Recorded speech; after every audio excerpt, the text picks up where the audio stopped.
Thanks, Bill. Good morning. It's great to be back to share the latest on Unreal Engine. Over the last few releases, the feedback we've heard most from studios is make it fast, make it stable. So we've been focused on exactly that, performance. Take 5.7. We improved performance by up to 25% on the GPU and up to 35% on the CPU, giving you smoother frame rates. Today, we're releasing Unreal Engine 5.8, which is all about building on that momentum to give you more headroom, fewer hitches, and less friction between an idea and what you can actually ship.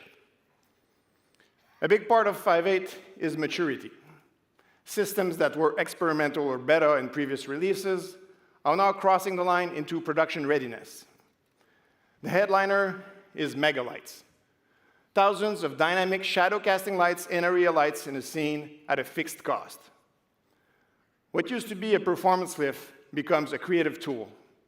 Artists can light with fewer compromises, and teams can spend less time budgeting every dynamic light.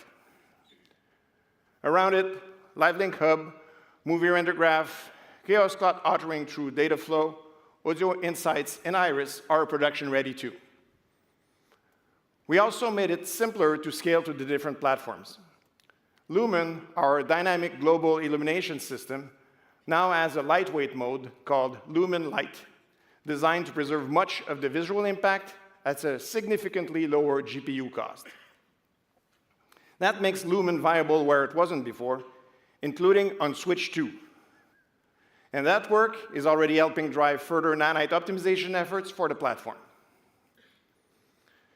Now, let's talk about something every developer in this room has felt. Yeah, the hitch, the frame spike, the long shader compile.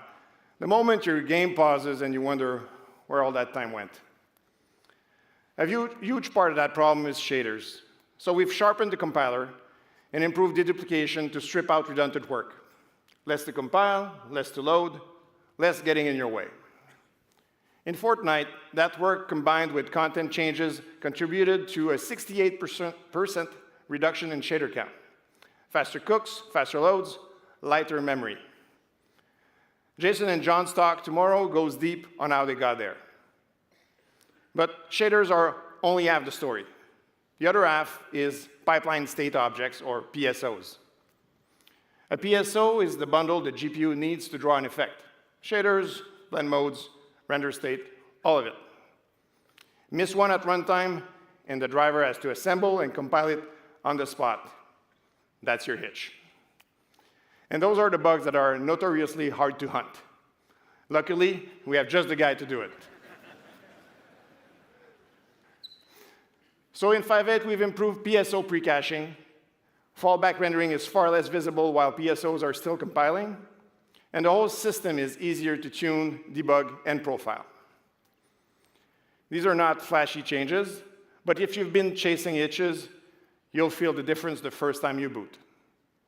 And we're not done. We're working with Microsoft and hardware partners on advanced shader delivery, a DirectX 12 initiative that allows us to ship pre-compiled shaders to players, moving more shader work out of the player's runtime experience. The rollout is ramping, and we'll let you know more about this soon.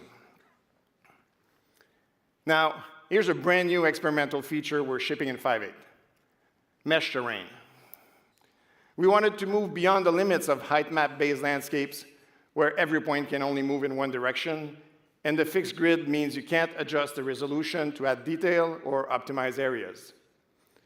Mesh terrain is a new way to author complex terrain without being locked to a height field. And it's more than just a mesh. It's partitioned for collaborative workflows, supports world partition streaming, and is designed to scale across platforms using the same source assets while tuning the runtime representation for each platform using Nanite when available. With mesh terrain, you have full 3D manipulation capabilities. Overhangs, tunnels, floating islands, shapes you simply couldn't build before.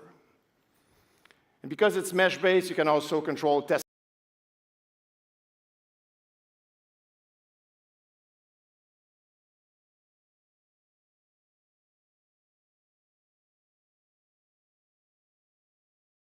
but also additional attributes, and it supports virtual texture with automatic UV generation. Mesh Terrain uses non-destructive modifiers and procedural tooling, so iteration becomes dramatically easier. Everything can be layered, reordered, combined, and adjusted at any point in time, so you can literally move mountains. It also works natively with PCG and comes with an expanded modeling toolset. But best of all, in our ongoing Fortnite optimization efforts, Mesh Terrain has a smaller memory footprint and runs faster than Landscape. Higher quality, lighter costs, more creative and technical freedom. That's Mesh Terrain. Another big focus of 5.8 is helping you go faster from idea to result. Performance capture has matured to scale from one operator at a desk to a full mocap stage with control over every recording device on set, including video. And we're taking that further. Earlier this year, Meshcapade joined Epic, bringing world-leading technology for markerless motion capture from video. We've already started integrating it into the ecosystem, and today we are releasing the MetaHuman Animator markerless motion capture plugin on Fab. You can drive a character's body, face, and hands from regular video. No suits, no markers, video in, animation out. For animators pursuing feature quality work, this is our most significant animation release yet.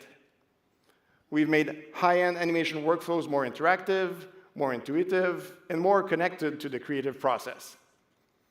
From sculpting directly on stylized rigs, to controls that live on the character itself, to a simplified timeline that keeps you focused on the performance. These are the same tools our animation team uses every day, and now they're available to everyone, and we're releasing the sample with 5.8. On the cinematic side, offline depth of field gets a major upgrade.